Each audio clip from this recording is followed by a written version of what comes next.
ॐ श्री परमात्मने नमः। अथ नवमोऽध्यायः। राजविद्या राजगुह्ययोगः। श्रीभगवानुवाच इदं तु ते गुह्यतमं प्रवक्ष्याम्यनसूयवे ज्ञानं विज्ञानसहितं यज्ञात्वा मोक्ष्यसे शुभात्।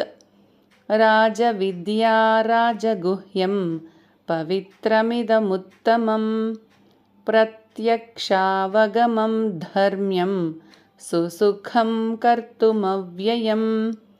अश्रद्दधानाः पुरुषाः धर्मस्यास्य परन्तप अप्राप्य मां निवर्तन्ते मृत्युसंसारवर्त्मनि। मया ततमिदं सर्वं जगदव्यक्तमूर्तिना मत्स्थानि सर्वभूतानि न चाहं तेष्वस्थितः न च मत्स्थानि भूतानि पश्य मे योगमैश्वरम्। भूतभृन्न च भूतस्थः ममात्मा भूतभावनः। यथाकाशस्थितो नित्यं वायुः सर्वत्र गोमहान् तथा सर्वाणि भूतानि मत्स्थानीत्युपधारय। सर्वभूतानि कौन्तेय प्रकृतिं यान्ति मामिकां। कल्पक्षये पुनस्तानि कल्पादौ विसृजाम्यहम्। प्रकृतिं स्वामवष्टभ्य विसृजामि पुनः पुनः। भूतग्राममिमं कृत्स्नम् अवशं प्रकृतेर्वशात् न च मां तानि कर्माणि निबध्नन्ति धनञ्जय। उदासीनवदासीनम् असक्तं तेषु कर्मसु मयाध्यक्षेण प्रकृतिः सूयते सचराचरम्। हेतुनानेन कौन्तेय जगद्विपरिवर्तते। अवजानन्ति मां मूढाः मानुषीं तनुमाश्रितं परं भावमजानन्तः मम भूतमहेश्वरम्। मोघाशामोघकर्माणः मोघज्ञानाविचेतसः राक्षसीमासुरीं चैव प्रकृतिं मोहिनीं श्रिताः। महात्मानस्तु मां पार्थ दैवीं प्रकृतिमाश्रिताः भजन्त्यनन्यमनसः ज्ञात्वा भूतादिमव्ययम्। सततं कीर्तयन्तो मां यतन्तश्च दृढव्रताः नमस्यन्तश्च मां भक्त्या नित्ययुक्ता उपासते। ज्ञानयज्ञेन चाप्यन्ये यजन्तो मामुपासते। एकत्वेन पृथक्त्वेन बहुधा विश्वतो मुखम्। अहं क्रतुरहं यज्ञः स्वधाहमहमौषधम्। मन्त्रोऽहमहमेवाज्यम् अहमग्निरहं हुतं। पिताहमस्य जगतः माता धाता पितामहः। वेद्यं पवित्रमोङ्कारः ऋक्सामयजुरेव च। गतिर्भर्ता प्रभुः साक्षी निवासः शरणं सुहृत्।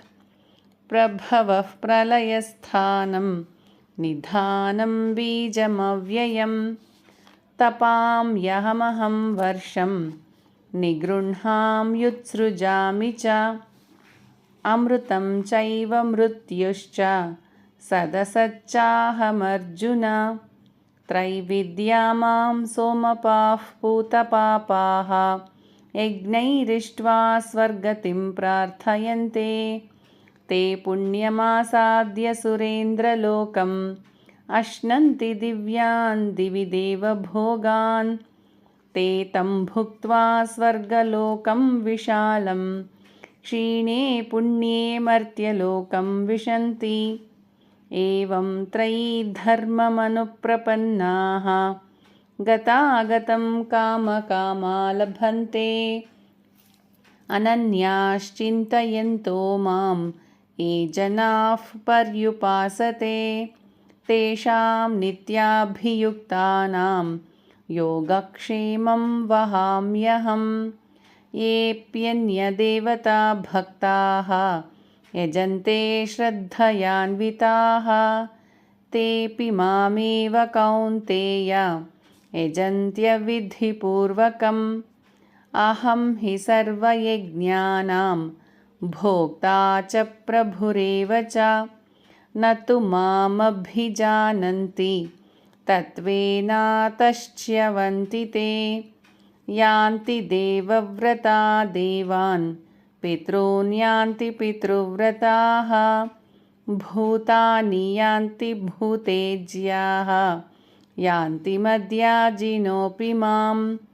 पत्रं पुष्पं फलं तोयं यो मे भक्त्या प्रयच्छति तदहं भक्त्युपहृतम् अश्नामि प्रयतात्मनः।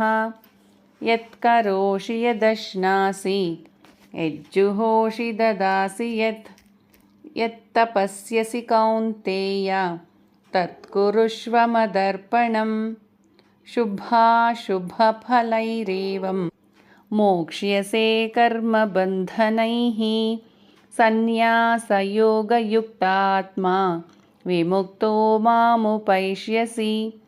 समोऽहं सर्वभूतेषु न मे द्वेष्योऽस्ति न प्रियः। ये भजन्ति तु मां भक्त्या मयि ते तेषु चाप्यहम्। अपि चेत् सुदुराचारः भजते मामनन्यभाक् साधुरेव समन्तव्यः सम्यग्व्यवसितो हि सः। क्षिप्रं भवति धर्मात्मा शश्वच्छान्तिं निगच्छति। कौन्तेय प्रतिजानीहि न मे भक्तः प्रणश्यति। मां हि पार्थव्यपाश्रित्य येऽपि स्युः पापयोनयः स्त्रियो वैश्यास्तथा शूद्राः तेऽपि यान्ति पराङ्गतिम्। किं पुनर्ब्राह्मणाः पुण्याः भक्ता राजर्षयस्तथा अनित्यमसुखं लोकम् इमं प्राप्य भजस्व मां। मन्मना भव मद्भक्तः मद्याजी मां नमस्कुरु। मामे वैष्यसि युक्त्वैवम् आत्मानं मत्परायणः। ॐ तत्सदिति श्रीमद्भगवद्गीतासु उपनिषत्सु ब्रह्मविद्यायां योगशास्त्रे श्रीकृष्णार्जुनसंवादे राजविद्या राजगुह्ययोगो नाम 9मोऽध्यायः।